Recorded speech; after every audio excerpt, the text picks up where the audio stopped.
Sementara itu, untuk mengatasi penyebaran virus corona atau COVID-19, Satuan Polisi Pamong Praja dan Wilayah Hisbah Aceh mendirikan posko siaga pencegahan virus corona.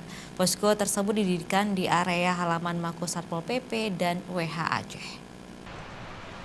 Posko siaga pencegahan virus corona atau COVID-19 yang didirikan oleh Satuan Polisi Pamong Praja dan Wilayah Hisbah Aceh ini merupakan tindak lanjut instruksi PLT Gubernur Aceh Nova Iriansah. Posko tersebut juga mensiagakan personil Satpol PP dan WH selama 24 jam. Di posko tersebut juga membuka call center dengan nomor 0812 60 60 999. Kasatpol PP dan WH Aceh menghimbau kepada masyarakat agar menjauhi tempat keramaian dengan membiasakan cuci tangan, selalu memakai masker, hindari dengan orang yang sedang sakit, serta dilarang bepergian ke daerah yang sedang dilanda COVID-19. Selain itu juga diharapkan agar masyarakat mematuhi segala instruksi pemerintah untuk mencegah penyebaran virus corona di Provinsi Aceh.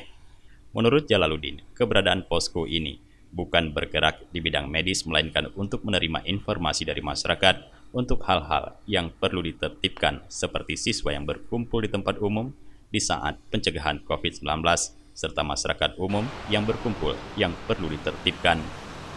Ada masyarakat yang butuh bantuan segala macam, itu bisa didatangi posko atau di telepon.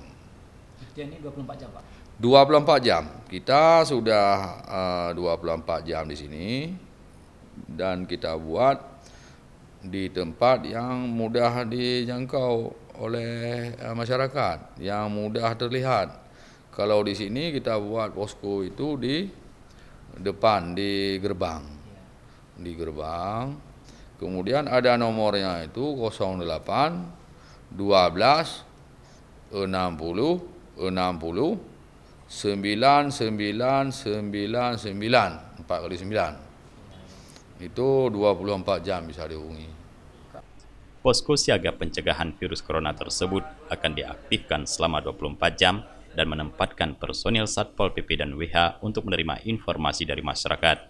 Dari Banda Aceh, Tim Liputan Aceh TV melaporkan.